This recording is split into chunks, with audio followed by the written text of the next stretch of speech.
Greetings. Welcome to Savage Minds. I'm Julian Vigo, your host, and this is our launch podcast. Our first guest is Noam Chomsky. His work from the 1950s has revolutionized the field of linguistics by treating language as a uniquely human, biologically based cognitive ability. Through Chomsky's contributions to linguistics and the related fields of cognitive psychology and the philosophies of mind and language, he has helped to initiate and sustain what has come to be known as the cognitive revolution. Chomsky has also gained a worldwide following as a political dissident for his analyses of the pernicious influence of economic elites on U.S. domestic politics, foreign policy, ecology, and intellectual culture. He is laureate professor of linguistics at the University of Arizona and institute professor emeritus at the Massachusetts Institute of Technology. And he is the author of more than 100 books on topics from linguistics to war, politics, mass media, and ecology. I welcome Noam Chomsky. I wanted to thank you for joining me for the first podcast for Savage Minds. I'm honored to be speaking to you after all these years. You were born during the Great Depression. You have lived through the threat of Nazism that it posed over Europe, Asia, parts of Africa. You have witnessed throughout your life to huge shifts of priorities of Western nations, from environmental destruction, nuclear threats, state terrorism, and then, of course, the terrorism that we were given by the media post 9/11. As you recall, I wrote you the day after 9/11. I was caught in this haze by having probably watched too much CNN. And I thought to myself, well, I'm the last person on earth who would be caught up in what was, Islamophobia and a fear-mongering machine brought to us to make us fear a certain sector of the planet. And I wrote you with this, oh my God, what has happened to me? Now here we are 19 years later in a very different world with a global pandemic where there's an appallingly short list of leaders who've been able to mitigate the spread of this virus. You've written a lot about nuclear and environmental catastrophe. How do you see this all playing together? I mean, we've been told by virologists that a lot of what brought COVID to us was ecological destruction. Well, first of all, we have to be a little cautious about the world. There are leaders who have been doing very effective work in overcoming the pandemic. So Vietnam, for example, which has a 1,400-kilometer border with South China, where the main virus is, has had essentially no cases. Till recently it had none. Now I think it has maybe a dozen or two.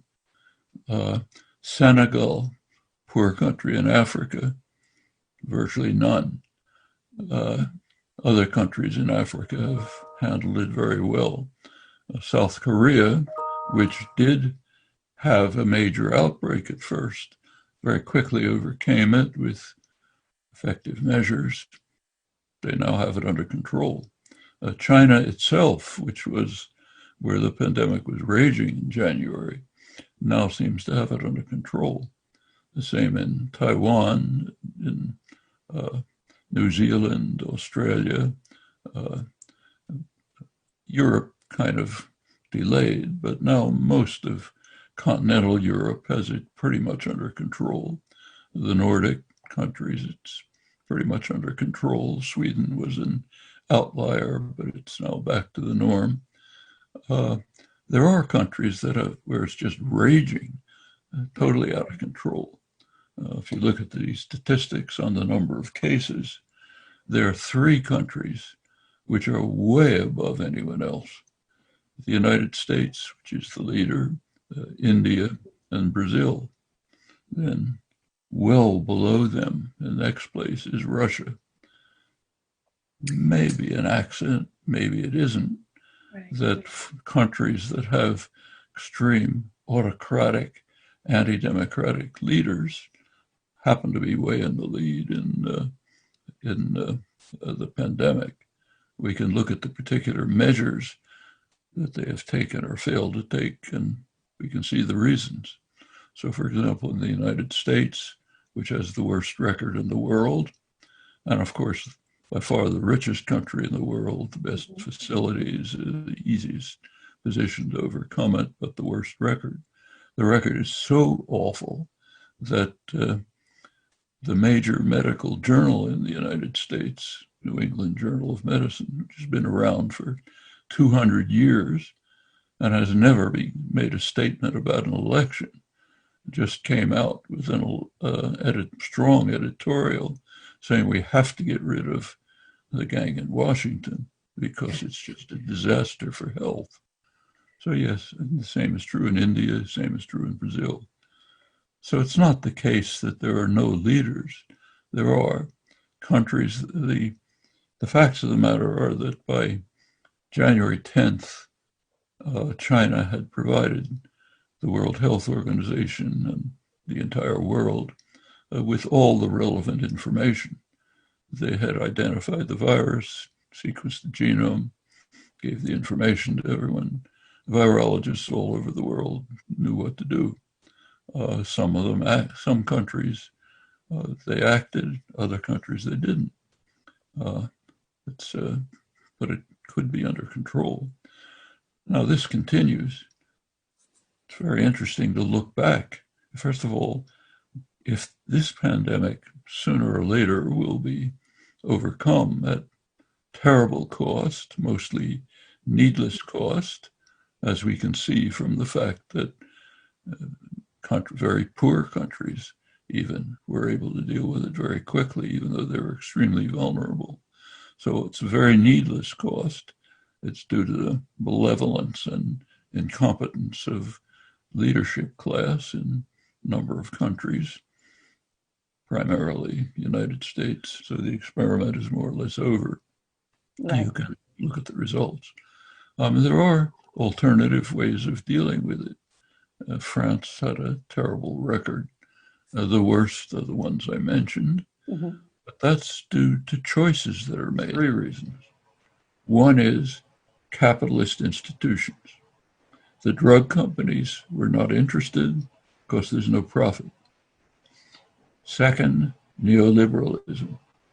The government couldn't step in, has the labs, has the resources, but it couldn't step in because the neoliberal doctrine is, as Ronald Reagan enunciated, government is the problem. You have to hand everything over to private corporations because they're totally unaccountable to the public, so they're fine. Well, that eliminates that's 2 reasons. The third reason has to do with leadership. So take the United States. The Obama administration did make preparations. They set in motion and implemented a detailed pandemic response system. January 2017, President Trump came into office. First days of his office, dismantled the whole system. There were American scientists working with Chinese colleagues trying to detect potential coronaviruses from caves in China. Trump canceled it. There's a health system in the United States that's very backward by international standards, but Trump made it worse. First steps in office started to defund the Center for Disease Control and other health-related parts of the government. Continued every year in office.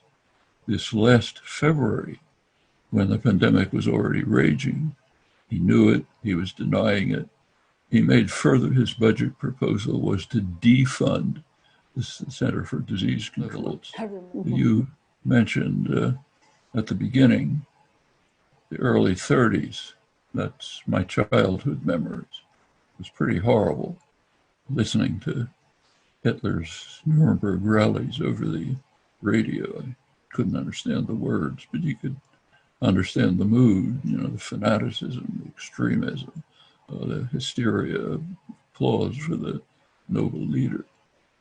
It was horrible, but at least you could argue that fascism was doing something for the people. Monstrous crimes, but yeah, they did get the countries moving again, both in Italy and Germany. And they were winning victories, horrible victories, but they were winning them. Trump's doing nothing. A very striking feature of the current moment is that three super authoritarian leaders, hatred, the most advanced in hatred of democracy among the former democratic states, Trump, Modi, Bolsonaro, destroying their populations, being adored, worshipped by their backers in a manner similar to Nazi Germany, fascist Italy. That's a pretty surprising fact. It's the kind of thing that you see only in mega churches of evangelicals. A striking feature of the modern period. I think there's some reasons for it, but it's worth thinking about. I read a lot of media from all the spectrum because I like to see what is being said. One thing that really distressed me was CNN's representation of the virus through Chris Cuomo. It seemed to be this very weird reality show, trumped up as news. There are details, ironically, uncovered by places like Fox. I mean, like, who would think?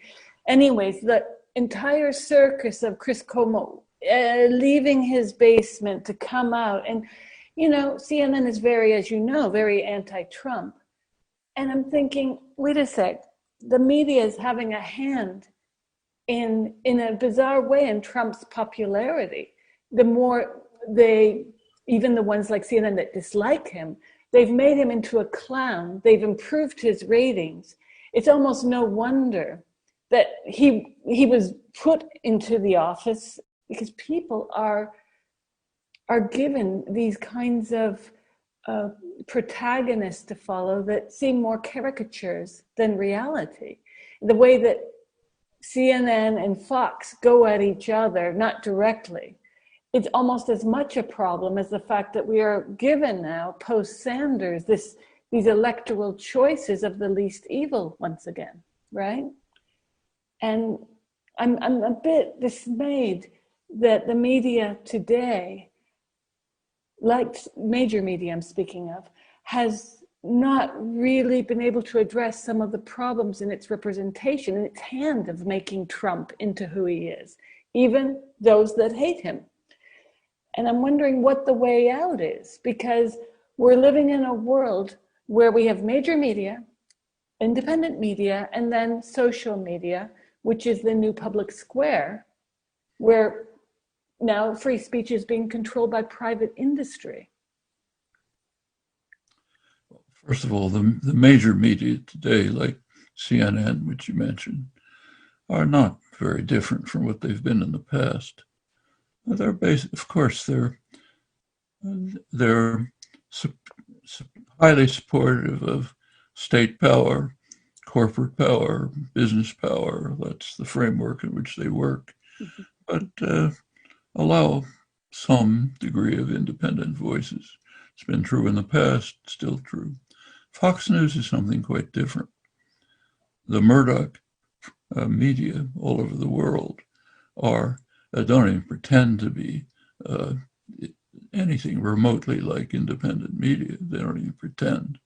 They're just specifically, I mean, they're like, any more than Der Stürmer in Nazi Germany pretended to be an independent journal. Take Fox News in the United States.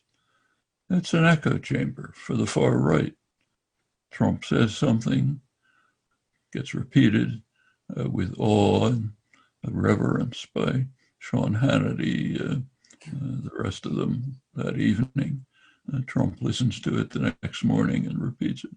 It's an echo chamber for the very far right. Now, if you look at access to media, that's been studied, and it's pretty interesting. There are studies, careful studies, which ask Democrats and Republicans, which media do you look at? Print, radio, television, internet. Turns out among Democrats, it's pretty much what you'd expect. Fair range of media. There's no left media. That's just not permitted. There's no national media in the United States. Nothing like BBC, Deutsche Welle, anything like that. But there's which have some degree of independence. There's nothing like that. There's only centrist and right-wing media. The centrist ones are pretty kind of moderately liberal, mostly, like CNN or the New York Times. Not too far, not as far as Sanders, not social democrat, can't have that, but moderately liberal. Among Democrats, they look at a fairly wide range of these media. Among Republicans, Fox News or Rush Limbaugh, ultra-right radio, television, 30 million people tuning in to hear him say that there are four corners of deceit in the country: science, academia, government, and media. They thrive on deceit. So when the scientists tell you there's an epidemic, pandemic, forget it. They're just thriving on deceit. That's what almost half the Republican listens to all the time. That's the only thing they hear. It's not surprising that almost half of the Republicans don't even agree that the world is warming. None of the ones who do, most of them think it's not, humans don't have anything to do with it. Well, I'm sure you're aware flat earthery has made a comeback in recent years. There are flat earth conventions, as shocking as that sounds. And people are grasping for, well, it's a trumped up science. I mean, it's not a science, it's hokum. But we're living in a world where people are searching for new truths because the facts before them aren't cutting it. And I think a lot of it has to do with the fact that news channels like Fox are infotainment. People don't want facts, they want to feel entertained.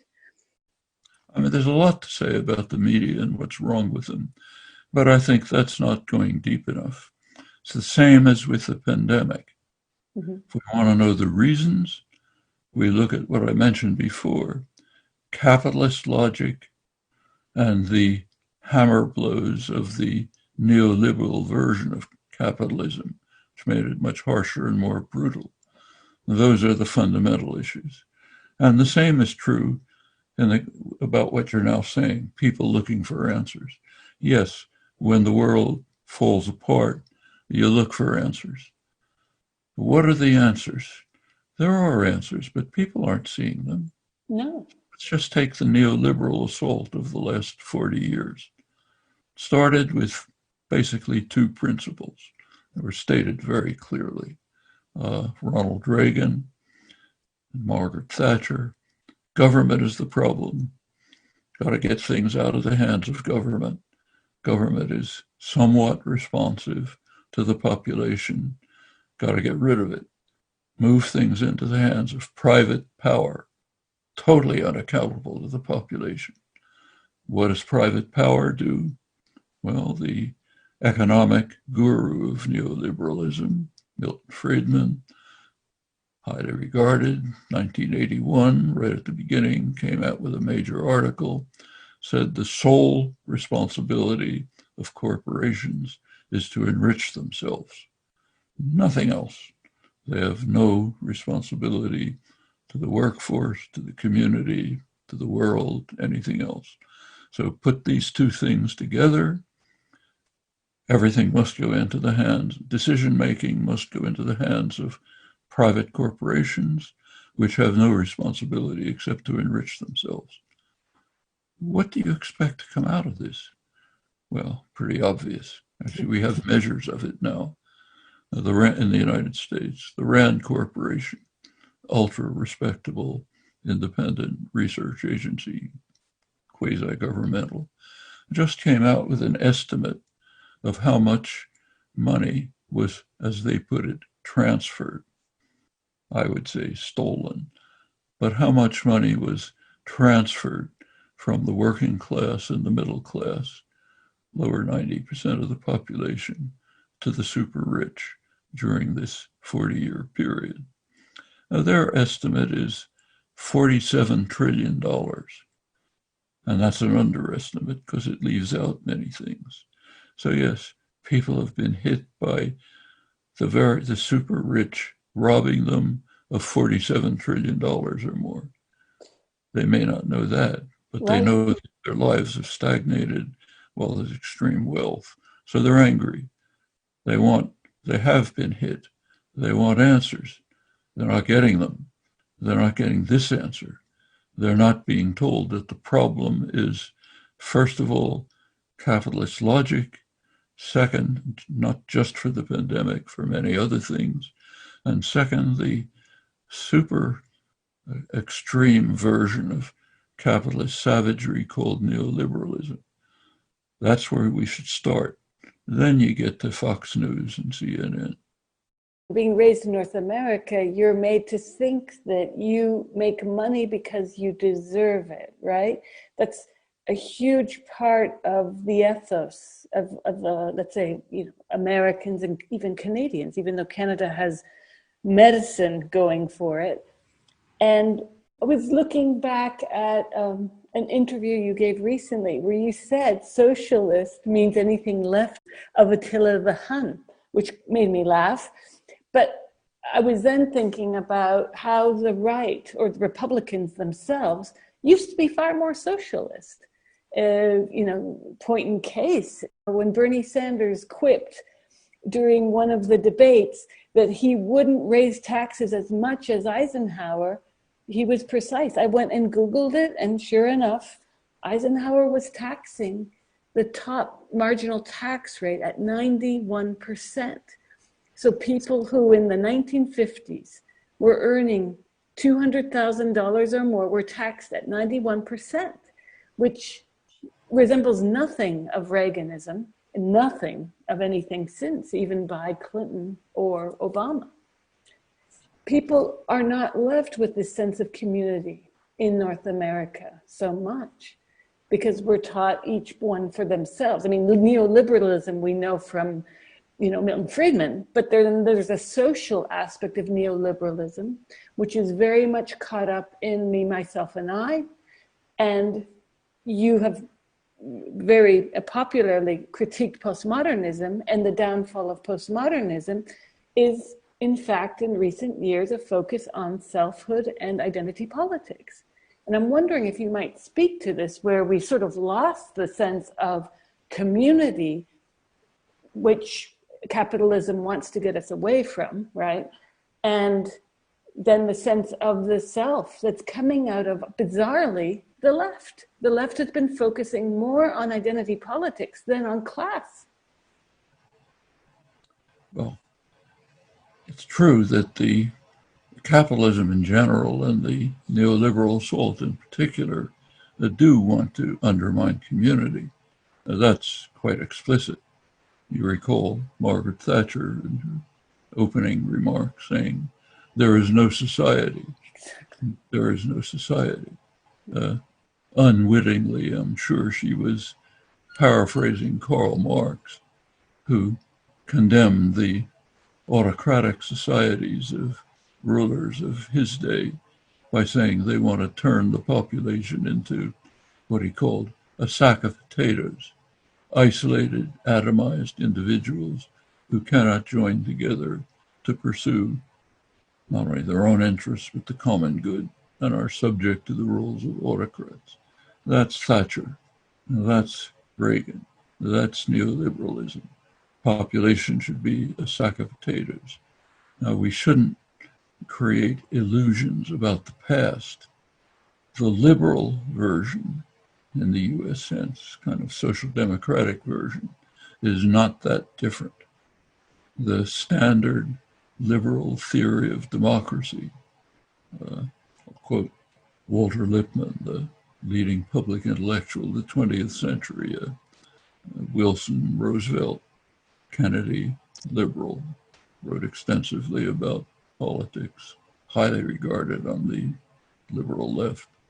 The population are spectators, not participants in action. They are ignorant, meddlesome outsiders. Their function is to show up every 4 years, push a lever, go home, leave the rest to us responsible men. Now, that's the liberal view. It's not as harsh and brutal as the right-wing view. Not beautiful either. Okay, so no illusions about the past. Plenty more. If you look at Eisenhower, who you mentioned, Eisenhower was still within the New Deal framework. Eisenhower was a New Dealer, mildly social democratic. Okay, that was the period of capitalism into the 1970s. Very high growth, egalitarian growth, financial institutions were under control, no fancy financial manipulation, no tax havens, illegal, blocked by the Treasury, no financial crises, sometimes called the golden age of capitalism by economists. Plenty wrong with it. Could go on with that, horrible in many ways. But in the history of modern capitalism, one of the better periods. Then comes the neoliberal regression. Let's undermine all of this, go back to the period before we had these moderately social democratic policies. Now, put things in the hands of private power, which is dedicated to one goal, enriching itself. It doesn't come from economic theory. Nothing in economics is anything like this. It's an ethical judgment. Take corporations. If a corporation is set up, that's a gift from the public. The public grants the corporation gifts, limited liability, other gifts. Question is whether they have any responsibilities. Neoliberal doctrine says no. We just take the gifts, just as we take the bailouts, the government subsidies. We take all this, but we have no responsibility, just to enrich ourselves. Well, then you get results like the $47 trillion stolen from the public. So yes, people are upset with reason, but you can't just blame it on Fox News, which is bad enough. It goes much deeper than that. And if we want to overcome it, we've got to go to the roots. The best solution. Let's take, you mentioned health, Canada and the United States. Yes. It's a very interesting case. Why does Canada have public health and the United States doesn't?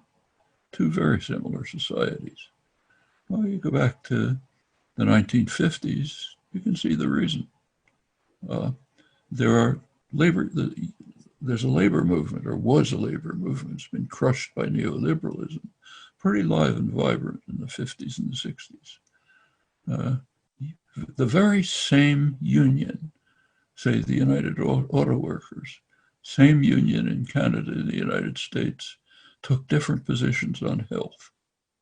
In the United States, the UAW worked to get good health care for its members.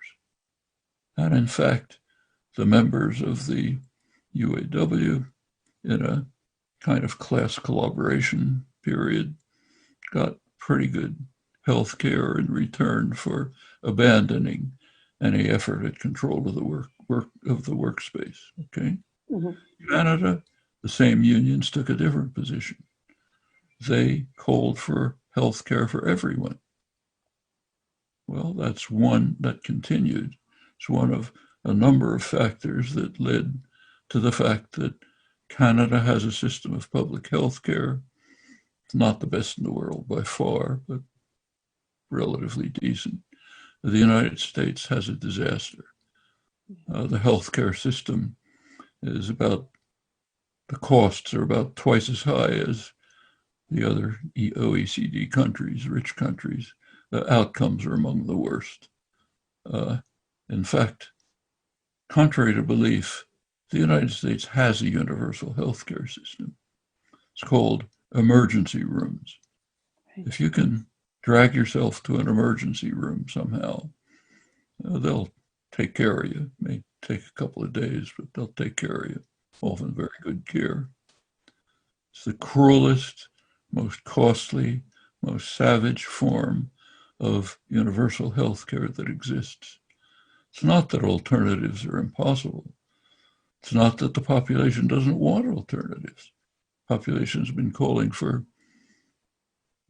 what's called Medicare for all or single-payer healthcare, universal healthcare for years. The country is very much in the hands, it's very much a business-run society to a greater extent than others. Canada is not all that different, but it's more extreme in the United States. And that has consequences. You put more power in the hands of the business world, they're going to be after profit and power, of course. They're not dedicated to the welfare of the population. You don't expect them to be. Well, that has consequences like those I've mentioned. That was also true in the Eisenhower period, though less so. It's gotten much more extreme in the neoliberal period by design, by policy design. And that means to go after the problem, we have to go to that. Following up on what you just said, it's a shame that Sanders did not get the nomination, I have to say, because that would have entitled Americans to a better healthcare and education. Do you think the US left needs to be more internationalist? And if so, how would they go about doing that? Depends what kind of internationalism.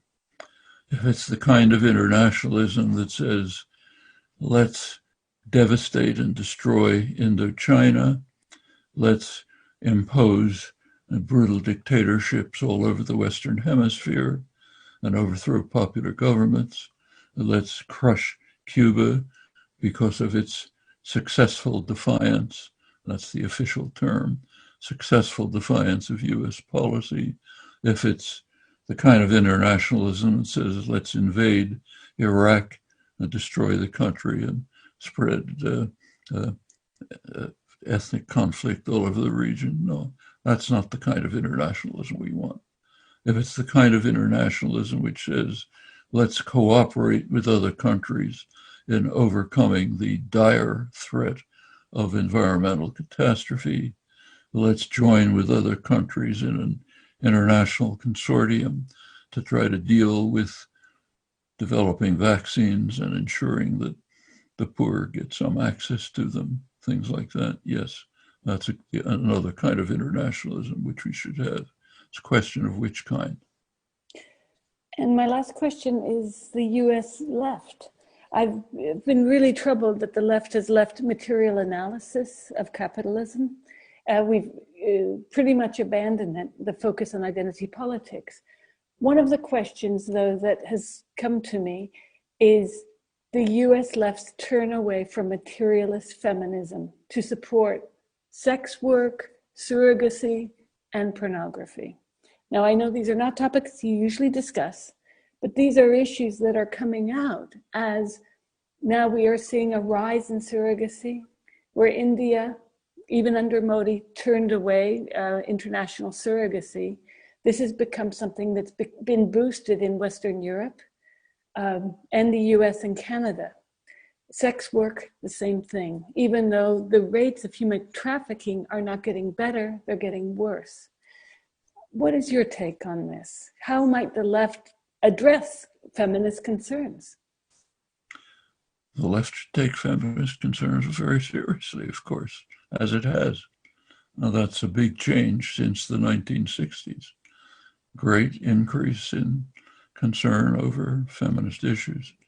You might recall that as late as 1975 in the United States, women were not officially regarded as persons. Constitutional law followed British common law in regarding women as property of the father handed over to the husband.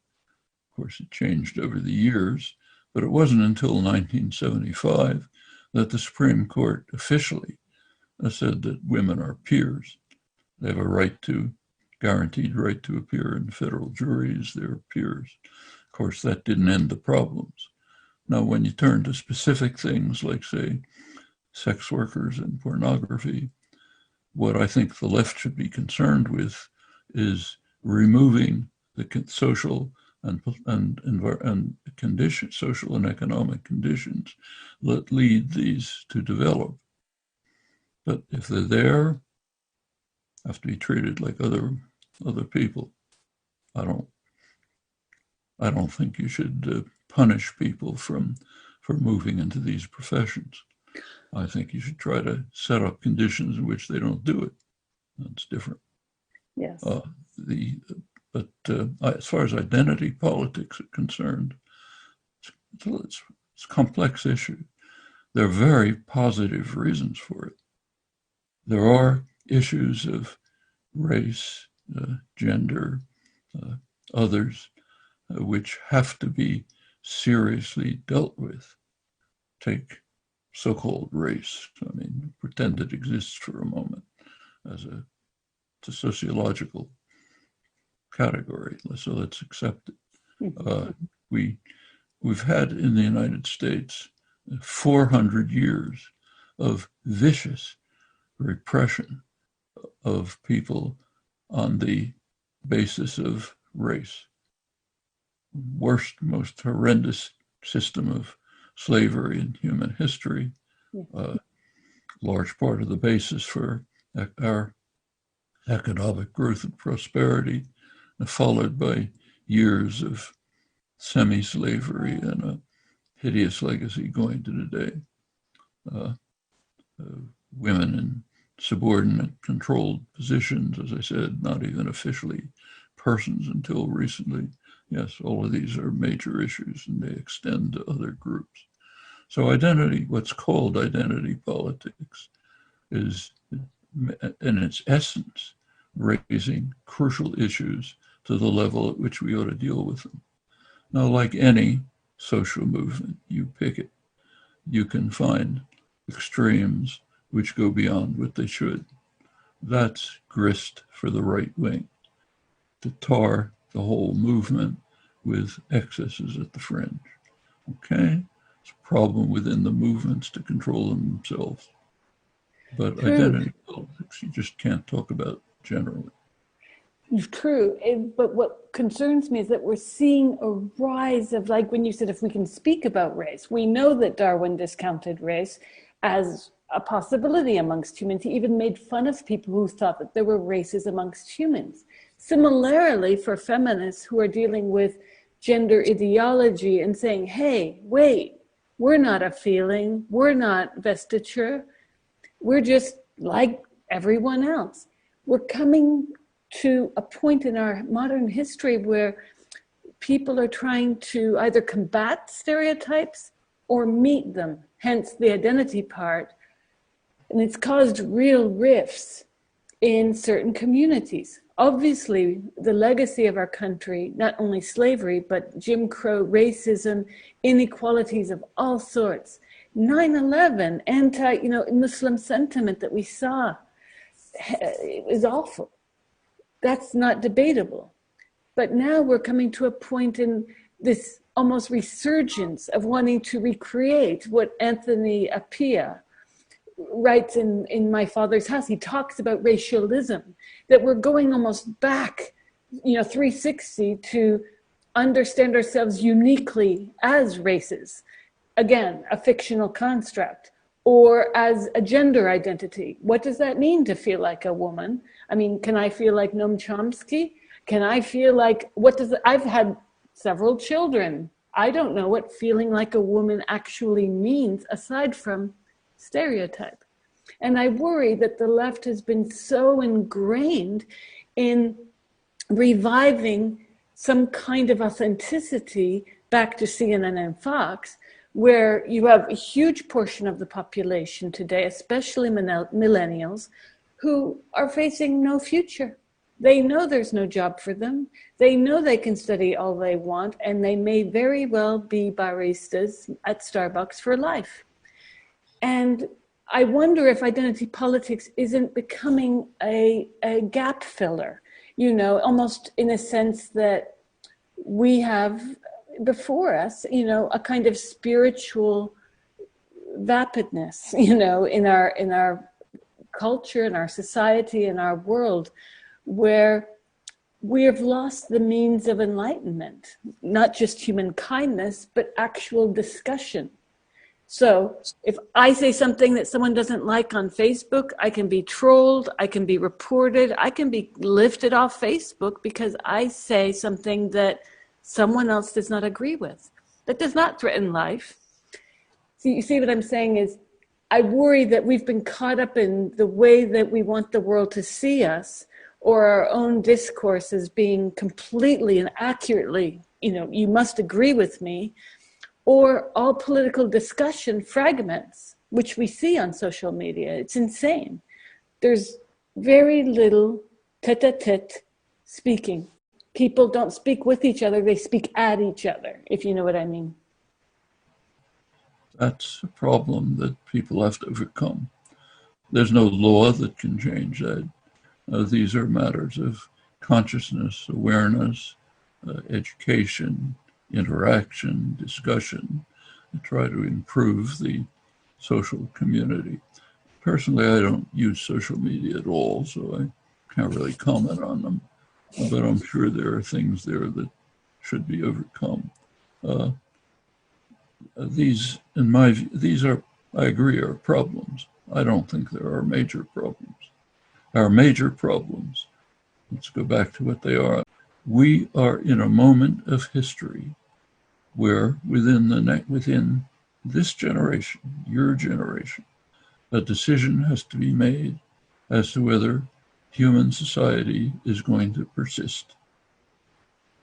Nothing less than that. We're talking about things like the pandemic, which is serious. We will overcome it at terrible cost. We're not going to overcome the fact that the Arctic, the polar ice sheets are melting. That's finished. It's happening. It's there. It's permanent. One part of what is happening that is going to lead us to complete catastrophe if we continue on our present course. In comparison with that, the problems of social media, while real, are pretty minor. We're facing an increasing threat, serious threat of nuclear war. Trump is tearing to shreds the arms control regime, which offered some protection, moving to develop new, more threatening weapons of mass destruction, increasing conflicts around the world, which could blow up and explode. That's overwhelmingly serious. We don't take care of things like that, we can kiss each other goodbye. These other problems won't matter. So yes, what you're talking about is significant. Let's keep it in the right,